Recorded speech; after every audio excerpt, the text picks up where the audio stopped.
fuck. Wait, I'm gonna just keep this gun. Shadow Raid.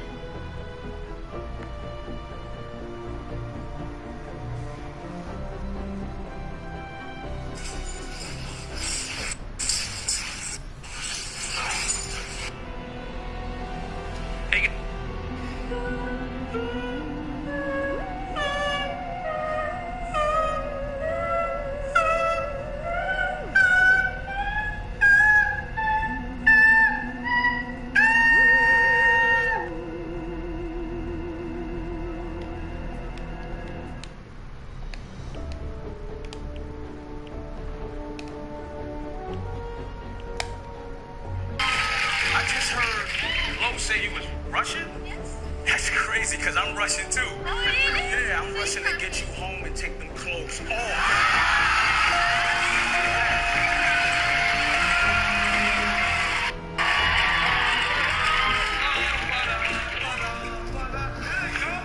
So, girl, I just been waiting for the sign to tell me how we gonna move forward. Well, there you go. Bye.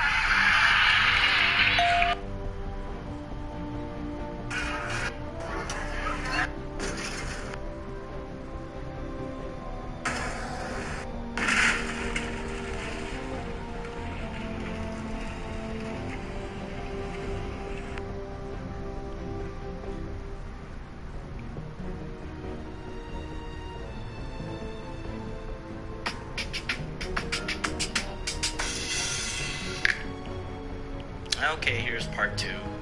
Every now and then, we would get unexpected knocks at our door. Are we expecting guests? No. Are we expecting a package delivery? No. And door to door didn't seem like a common thing in our building because we were in a private condo complex. So as a newcomer to our home, I carelessly opened the door for those people. Hello? Yeah, hi, is this 2506? No, this is 2505. Oh, sorry. Oh, it's this one. I guess it was an honest mistake. I mean, our number plates were pretty close to each other, and I would have let it go if it didn't happen again. Hello, is this 2506? No. And again. Hi. Are you looking for 2506? Oh, yes, I am. Well, this isn't it. And again. Hey. This is 2505. Oh, sorry.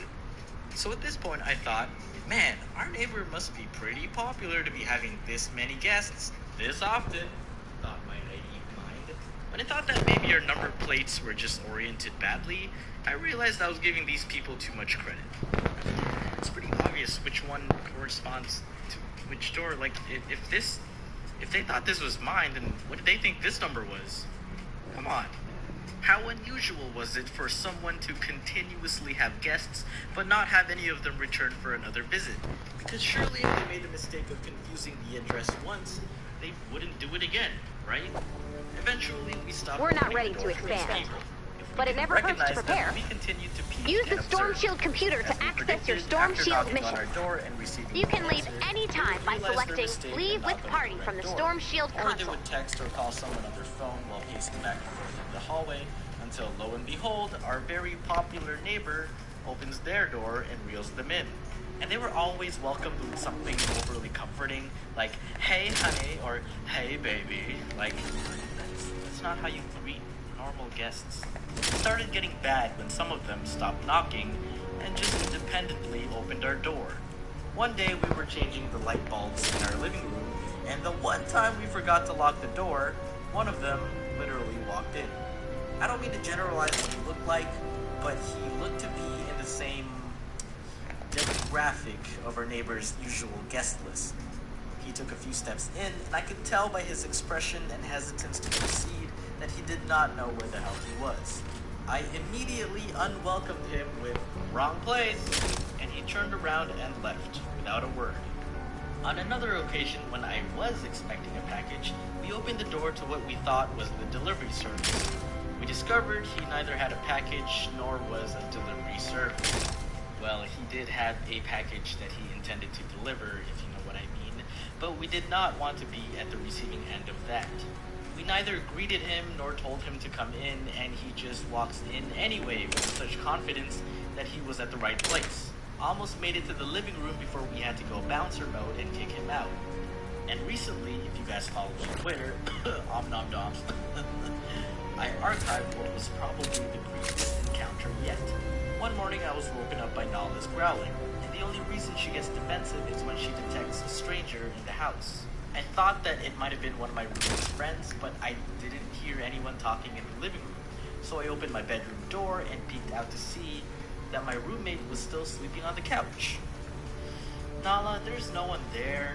I step out of my room and see a woman sitting on our chair like she's waiting for something. She immediately stands up in a panic. This isn't 2506, is it? No? Who the hell are you? I'm so sorry. And then she leaves. I later found out that my other roommate lost his keys the previous night and couldn't lock the door when he left for work that morning, which left us susceptible to potential serial killers, or in this case, a neighbor's client. We probably could have been murdered in our sleep, huh? But way before this incident, we came to a conclusion that our neighbor was a prostitute. And we speculated that that woman might have been a new recruit because she was holding some papers that we assumed to be like an application form or something. I don't know how this works, okay? But yeah, my neighbor's a prostie. It was too obvious. All the clues pointed to it. It couldn't have been anything else. At first, I really tried to give her the benefit of the doubt. Like, oh, maybe she teaches piano or something. But then, why were all her students grimy-looking middle-aged men? It started becoming a game at that point where we would try to guess if someone in our building was there to deliver a package. And we were usually right. If I come across a fella waiting for the elevator and he had trouble looking for the ground floor button, and they do that finger helicopter thing when they're trying to decide, it was safe to assume that he lived there. One time when they got off the elevator, I muttered, "Hope you had fun," as I continued down into the parking garage. Oh, the fear in their face, it was priceless. In another incident, I was waiting for the elevator so I could take Nala out for a walk. When the elevator door opened, a dude walked out and jumped back in a panic after he saw Nala. He asked, "Is it safe?" as he pointed at my dog. What the hell? Of course she's safe. She's a 15-pound dog on a leash and she wasn't even barking at him. Like, dude, chill. I nodded, but I don't think that was enough to convince him that he was safe, because he decided to hug the wall like he was trying to fuse with it in order to safely get around Nala and go to his piano lessons. I swear after he left, Nala gave me this look as if to say, "What the fuck's wrong with him?" Although we had our speculations, I swear after he left, Nala gave me this look as if to say, "What the fuck's wrong with him?" Although we had our speculations, we never exactly had hard evidence as to what our neighbor's true profession was. Until we decided to Google search our building address accompanied with the word escort. We had our proof. They had a website. And while I won't be providing the URL for obvious reasons, I hope you'll trust me when I say that there is an empire of escorts in my city. There are hundreds of locations around, and as it turns out, there was actually another unit in my building that provided the same services. My city is tainted.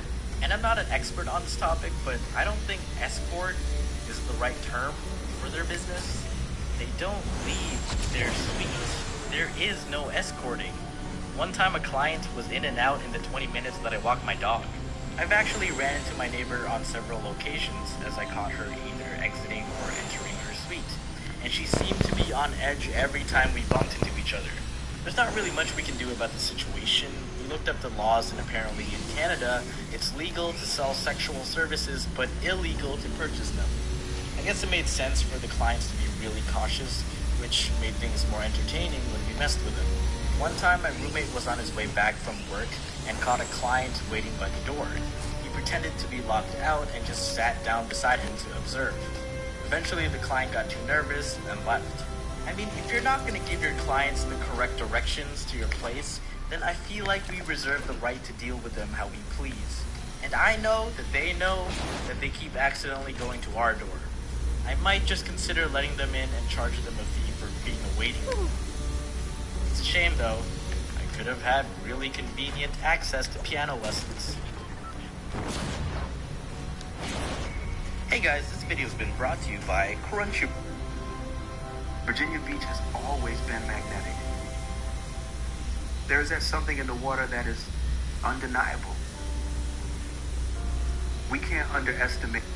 This video has been brought to you by NordVPN. Go to nordvpn.com/Domix and use the code Domix for 75% off a 3-year plan with a free extra month.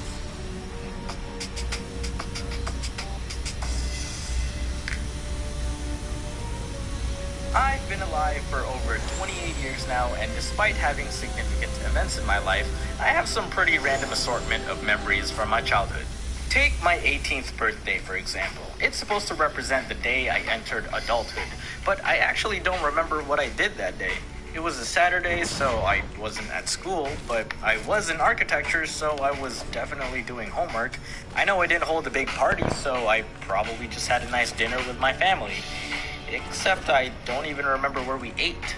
So I don't recall my adulthood gateway birthday from 10 years ago, but I do remember the last night I was in Philippines 20 years ago before immigrating to Canada. I guess you can debate that moving away would be a pretty significant event, but when I was 6, I didn't understand how far Canada was and how life-changing this move was actually going to be. Anyway, I remember that night not because we had a long travel ahead of us, but because I was sleeping on the floor in the living room. I guess so once we wake up, it would be easier to quickly leave the house to go to the airport. I was a little restless and was tossing around and then turned towards the couch. And that's when a cockroach crawled out and then disappeared away from my peripherals. That's it. That's my last memory before moving. In grade 2, when we first moved to Canada, I made a friend who invited me to come over and play with his Transformer toys. I get to his house and we go to his room. And me already being a troll at that age, I go straight to his dresser and open one of the drawers. I find his underwear and pull one out and yell, "Ooh, underwear!" Like he's supposed to be embarrassed of it or something, like, "Haha, I wear these too, but I'm gonna make fun of you for it." Kids are such jerks. He laughs nervously and then we proceed to play with his toys. And that's how I remember Marcus. A chubby kid with cool toys that wore tighty-whities like me. In grade 4, I was out at recess playing a big game of Manhunt with a bunch of kids. Manhunt is basically just tag, but if you get caught, you join the hunter team and help tag the others until everyone is caught. I was hiding out between 2 portables, I think Americans call them trailers, which wasn't really a great spot because it was a dead end. If someone found me there, my exit would be blocked. And indeed, someone found me there and blocked my exit.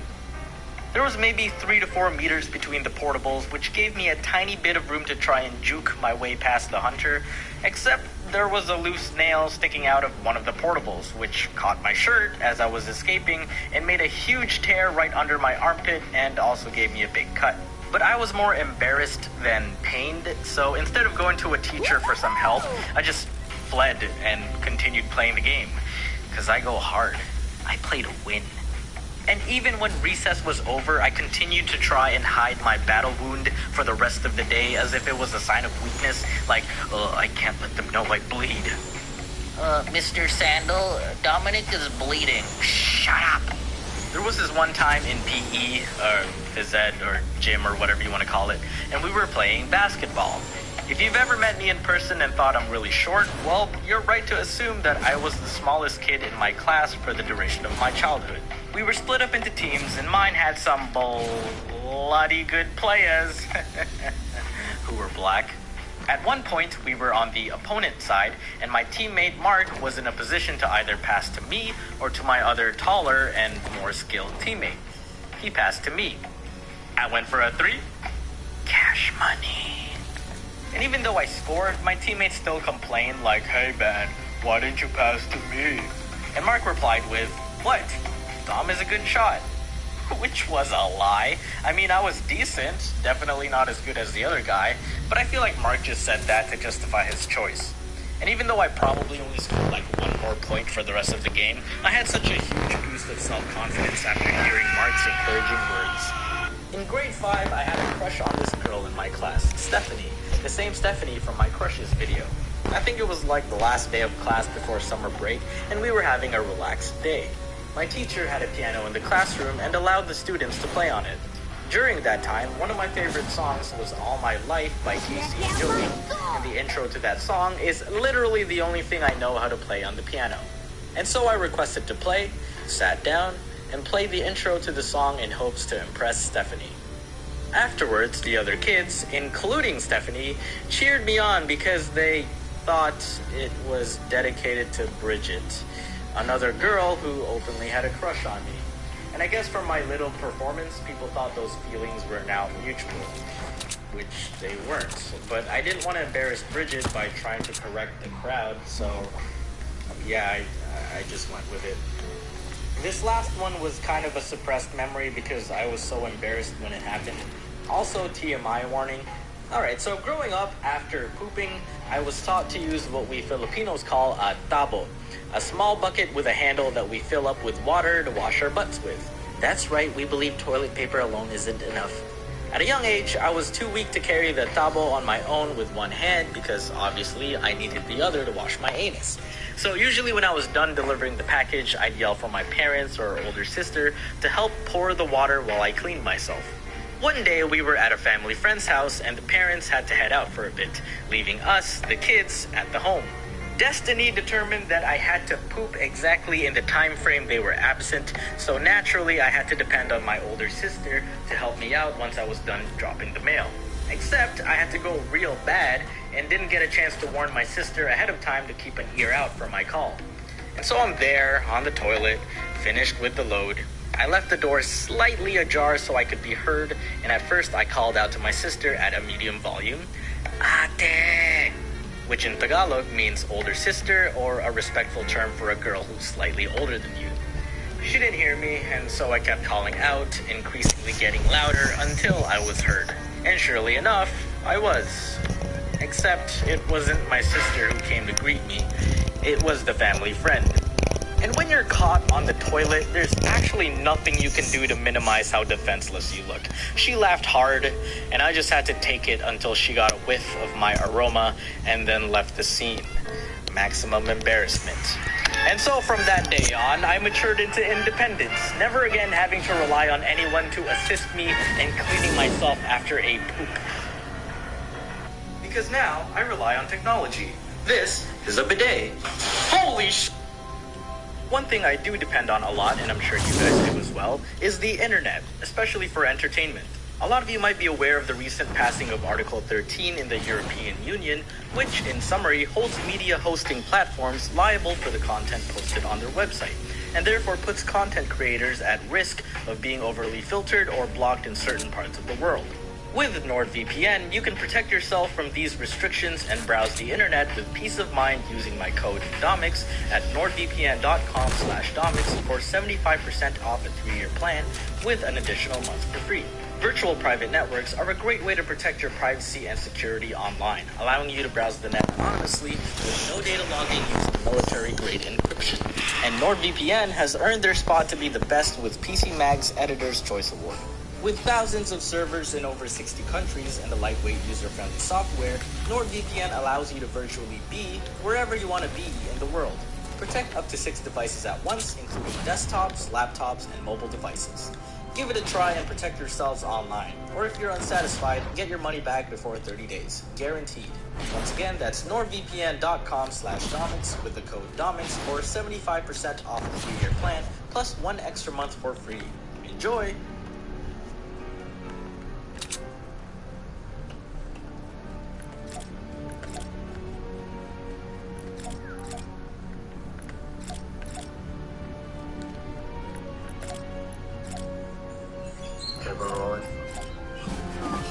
Stand back! Ninja on the dance floor! Recording. 3, 2, 1, go. Dear editor, my Australian husband of 17 years spent... This video has been brought to you by NordVPN. Use the code DOMIX at nordvpn.com/DOMIX for 66% off a 2-year plan.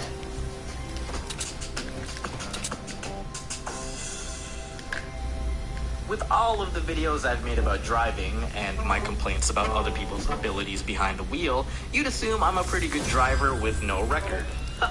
Wrong. I am a filthy hypocrite. Last year, I got a ticket for speeding in a school zone, which, if you didn't know, is an automatic fail on your driving test. Actually, looking back, I technically wasn't in the school zone yet, and I was just trying to keep up with traffic. But I'll own up to my ignorance and admit that I didn't realize I was actually going that fast. You can tell that specific area is a hot spot for speeders because there's a nice little nest for them Dodge Chargers to perch on. I sped past an incognito cop, saw the flashing lights in my mirror, and after some initial delusion that it wasn't for me, no, can't possibly be, oh wait, it is, I pulled over. Now, I got my driver's license when I was 21. Might seem a little late to some of you because you probably started driving right when you hit puberty. I know, you don't need to tell me. You're probably 5'11" at the age of 13 and feel the need to remind me that I'm short. I know, you don't need to tell me. But do know that I was a university student who commuted every day to school in a city where it's a nightmare to drive. So the only times I could drive was during my free time on the weekends, which was usually non-existent. It wasn't worth paying insurance to be an inactive driver. But I eventually got a part-time job and decided on getting my G2 soon after my 21st birthday. And for the next 6 years until last year, I was never in an accident nor ticketed for vehicular misconduct. And then I went 80 in a school zone, which is an unacceptable amount past the 40km/h limit. As competent of a driver as I believe to be, I probably deserved that ticket. The cop gave me the whole, "Do you know how fast you were going?" spiel, and I was nothing but cooperative in the conversation. "Officer, I was going so fast that you're not even speaking to me. This is just my after image." He asked for my license, insurance policy, and proof of ownership. Cool. Here's my license and my insurance policy. And let me just get my other document from the empty glove compartment. Why are my documents not here? Oh yeah, that's right. I recently got my car detailed and took everything out and forgot to put it back in. Sir, are you aware that your policy expired a month ago?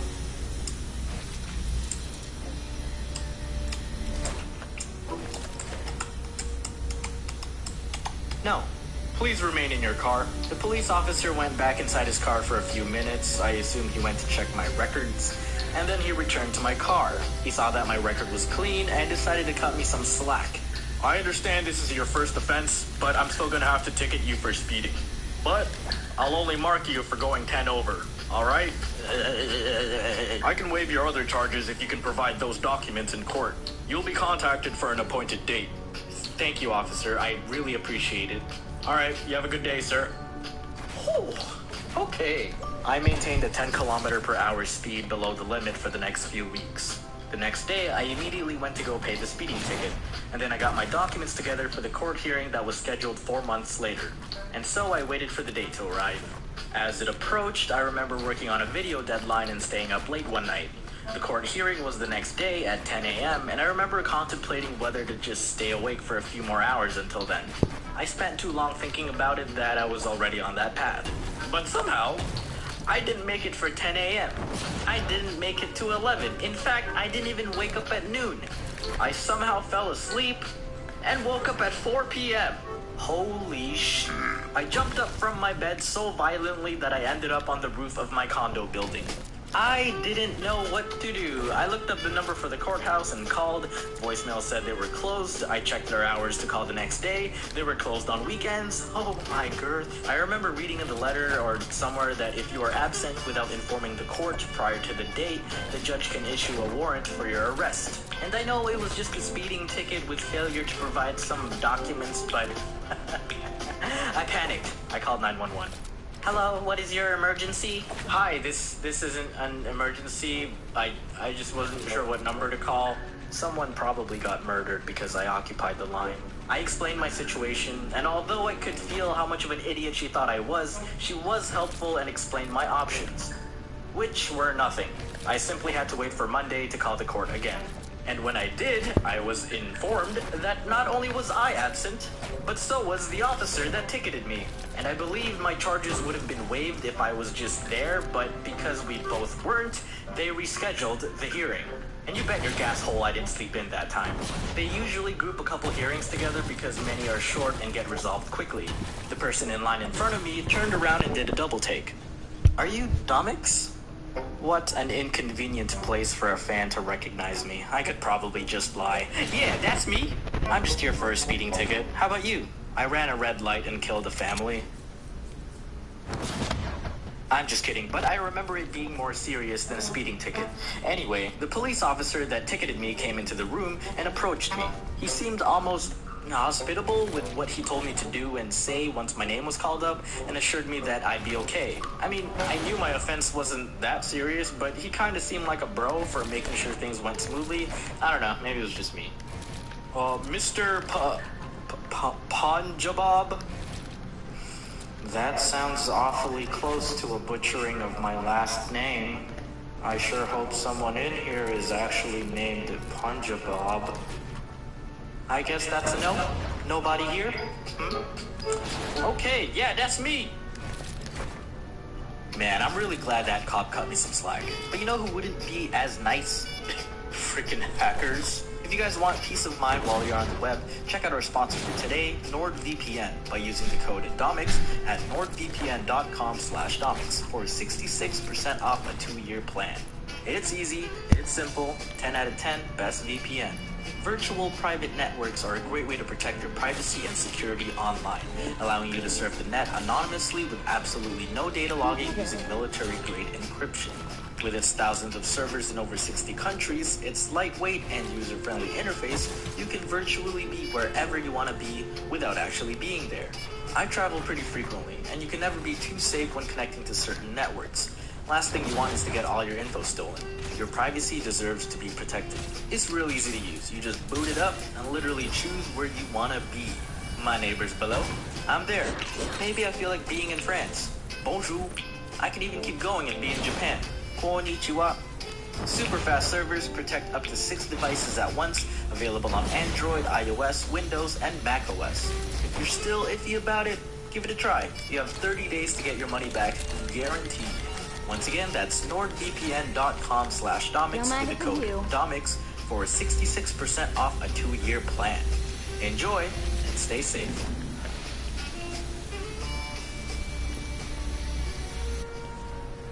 We love the internet, but the internet is tracking everything you do. With IP Vanish on your device, your internet activity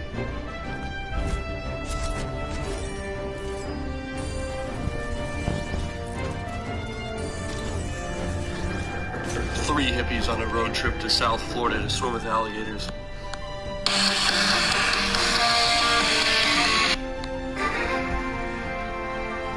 This family has a very special reason to celebrate Thanksgiving. Baby Gianna is making an amazing recovery from a brain tumor, and it all happened after the Pope gave her a kiss on the head. Oh my God! Pope Francis kissing Gianna is our miracle. Gianna was born with a rare blood disease that led to a dangerous tumor in her brain. Kristen and Joey Masantonio took Gianna for chemo, but they were really worried. I had a very sick daughter. The doctors were giving us no hope. All I did was pray the first year of her life. Then, on the spur of the moment, they decided to take their little daughter to see Pope Francis when he was in Philadelphia on his historic mission to America in September. They were just faces in the sea of humanity as Pope Francis approached. Then it happened. The Pope's bodyguard singled out little Gianna. What followed was a moment of pure joy for the family. Oh my God! Just look at the elation on Joey's face after that papal kiss. Over the next few weeks, Gianna had 2 more sessions of chemo. Then it was time for an MRI. That's when had a dramatic change in the tumor. This is Gianna's x-ray from August. This white area is her tumor. And now. You can hardly see it. Kristen and Joey say their daughter's making great strides, and they say she's received wonderful medical treatment.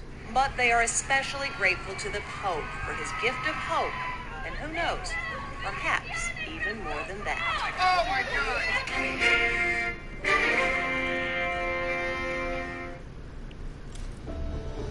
Mr. B,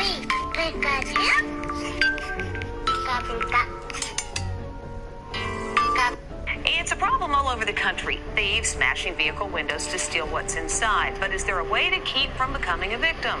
Lisa Guerrero reports. They're called smash and grabs. Burglars busting out car windows, grabbing anything left inside. We wanted to see just how bad. Being a professional sportsman could be, but it was very emotional.